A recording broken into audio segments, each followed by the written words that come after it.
La paz del Señor, querido hermano y querida hermana. Epístola a los Efesios, capítulo 1, versículo 15 al 23. Hermanos, yo que he oído hablar de vuestra fe en Cristo y de vuestro amor a todo el pueblo santo, no ceso de dar gracias por vosotros, recordándoos en mi oración, a fin de que el Dios de nuestro Señor Jesucristo, el Padre de la gloria, os dé espíritu de sabiduría y revelación para conocerlo.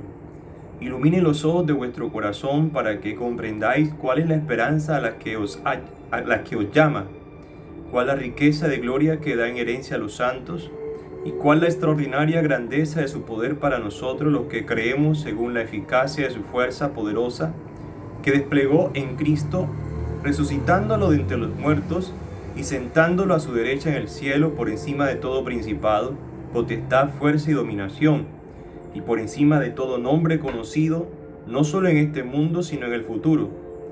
Todo lo puso bajo sus pies y lo dio a la iglesia como cabeza sobre todo. Ella es su cuerpo, plenitud del que lo acaba todo en todos. Salmo 8. Señor, dueño nuestro, qué admirable es tu nombre en toda la tierra. Ensalzaste tu majestad sobre los cielos, de la boca de los niños de pecho, has sacado una alabanza. Cuando contemplo el cielo, obra de tus dedos, la luna y las estrellas que has creado, que es el hombre para que te acuerdes de él, el ser humano para darle poder. Lo hiciste poco inferior a los ángeles, lo coronaste de gloria y dignidad, le diste el mando sobre las obras de tus manos. Secuencia del Santo Evangelio según San Lucas, capítulo 12, versículo 8 al 12. En aquel tiempo dijo Jesús a sus discípulos: si uno se pone de mi parte ante los hombres, también el Hijo del Hombre se pondrá de su parte ante los ángeles de Dios. Si uno me reniega ante los hombres, lo renegarán a él ante los ángeles de Dios. Al que hable contra el Hijo del Hombre se le podrá perdonar, pero al que blasfeme contra el Espíritu Santo no se le perdonará. Cuando os conduzcan a la sinagoga ante los magistrados y las autoridades, no os preocupéis de lo que vais a decir o de cómo os vais a defender, porque el Espíritu Santo os enseñará en aquel momento lo que tenéis que decir. Queridos hermanos y hermanas, Jesús nos pide a nosotros ponernos de su parte, confesarlo a Él, para que a cambio Él nos confiese, nos reconozca, se ponga de nuestra parte delante de los ángeles de Dios. Así que de tal manera que si estamos siendo acusados por el enemigo de Dios en el día del juicio, si hemos reparado con Cristo en la cruz nuestros pecados y de paso ayudado a reparar a los pecados de los demás, pues Dios quitará esa acusación y no la tendrá en cuenta. Dice el Señor que si uno me reniega ante los hombres, lo renegarán a él ante los ángeles de Dios. Sed valientes los que esperáis en el Señor, dice el Salmo. El pecado de renegar del Señor es un pecado que se vuelve manifiesto, que puede escandalizar al otro. Y acuérdate lo que pasa con los escándalos. El Señor dice que hay de aquel que provoca los escándalos, más le vale que lo cojan lo aten a una piedra de molino al cuello y lo tiren al mar. Al que hable contra el Hijo del Hombre se le podrá perdonar. ¿Por qué se le podrá perdonar al que hable contra el Hijo del Hombre? Porque esto se refiere a personas que ignorantemente, desconociendo la Sagrada Escritura, desconocen a nuestro Señor. Esto nos aplica a todos. Pero el que lo conoce y sabe de la verdad de Cristo y de la Iglesia, pero aún así se pone en contra, ese no tiene perdón. Y por eso que añade aquí: pero al que blasfeme contra el Espíritu Santo no se le perdonará. Mira que cuando acusan a nuestro Señor de expulsar el demonio por arte de Belcebú, el Señor no reclama de alguna manera, sino que mezclen la obra de Dios con la obra del demonio. O sea, que pongan en situación de igualdad y casi de superioridad sobre el Espíritu Santo la obra de Belcebú. Entonces mira que el Señor dice: si se meten conmigo, pues no importa, porque puede ser por desconocimiento e ignorancia. Pero si ya empiezan a ver las obras del Espíritu Santo que no son frutos del árbol del mal, del demonio, sino del Espíritu Santo, y viendo esas obras del Espíritu Santo, aún así dice que son obras del demonio, entonces ese sí ha incurrido en una blasfemia. Y esa blasfemia por eso no se le perdona, porque la persona ha optado por el demonio. Cuando una persona proclama las maravillas del pecado, quiere decir que está alabando al pecado. Cuando una persona, por ejemplo, empieza a hablar mucho sobre calumnia, sobre la mentira, sobre pecado, cuando la persona siempre en su boca está el pecado, siempre está la calumnia, siempre está el hacer las obras del mal, es claramente que los frutos podridos que están saliendo de su corazón es porque no hay una opción preferencial por el Señor, sino por el demonio. Hay personas que se creen cristianas, pero en las obras que hacen son obras demoníacas. Las obras vienen del demonio. Calumnias, Gálatas menciona las obras de la carne, envidia, rivalidades.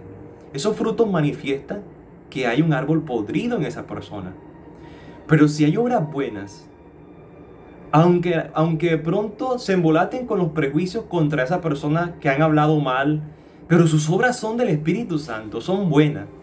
Es, por ejemplo, San Agustín de Hipona. Nosotros no podemos hablar de San Agustín de Hipona en su vida pasada, sino a partir cuando empieza su conversión, su opción por el Señor. Decir que las obras de San Agustín después de su conversión son obras del demonio es una blasfemia, porque claramente San Agustín está manifestando su arrepentimiento y su cambio de corazón. Y entonces aquí los judíos ya han optado por el demonio, y aquí se empieza a entrever algunos vestigios de masonería luciferana en los judíos. ¿Por qué? Porque ellos están atribuyendo las obras que son de Dios, se las están atribuyendo a Belcebú, al demonio. Eso es una blasfemia que no va a tener perdón, porque es un claro rechazo de Dios, poniendo al demonio como un Dios, por encima de Dios. Es aquí la gran apostasía, cuando empezamos a reconocer que el pecado es mejor que la gracia, cuando empezamos a decir que lo del demonio funciona más que las cosas divinas. Cuando, por ejemplo, podemos decir, no, ya lo pasado ya no, lo nuevo es lo que vale. Entonces, ¿qué santificó a los santos del pasado, en nuestra querida iglesia, en la historia de la iglesia?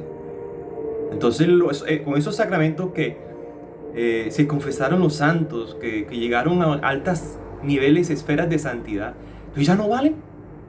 Cuidado, llamar esas obras del pasado que vienen de Dios, que son frutos, y los frutos que han dado los grandes santos en la iglesia, llamarlas ahora que son demoníacas es una blasfemia, porque claramente estamos viendo los frutos de Dios en ellos y los estamos declarando que ya no sirven.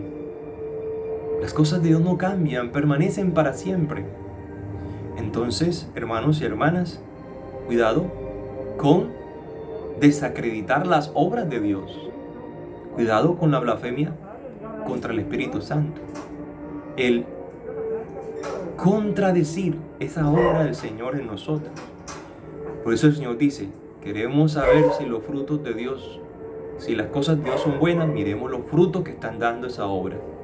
Si hay conversión, si hay santidad, si hemos dejado el pecado mortal, si estamos trabajando en contra del pecado venial, si estamos haciendo penitencia. Por lo general, cuando una persona habla mucho de penitencia, sacrificio, oración, es buen síntoma de conversión. Démosle crédito. Entonces dice el Señor, cuando os conduzcan a la sinagoga ante los magistrados, no preocupéis lo que vais a decir o de cómo se van a defender. Nosotros lo que nos está pidiendo el Señor es que pongamos la voluntad de querer defenderlo a Él, la voluntad como lo hizo el ladrón arrepentido, pues Él puso su voluntad y Dios colocó el resto, lo absolvió a sus pecados.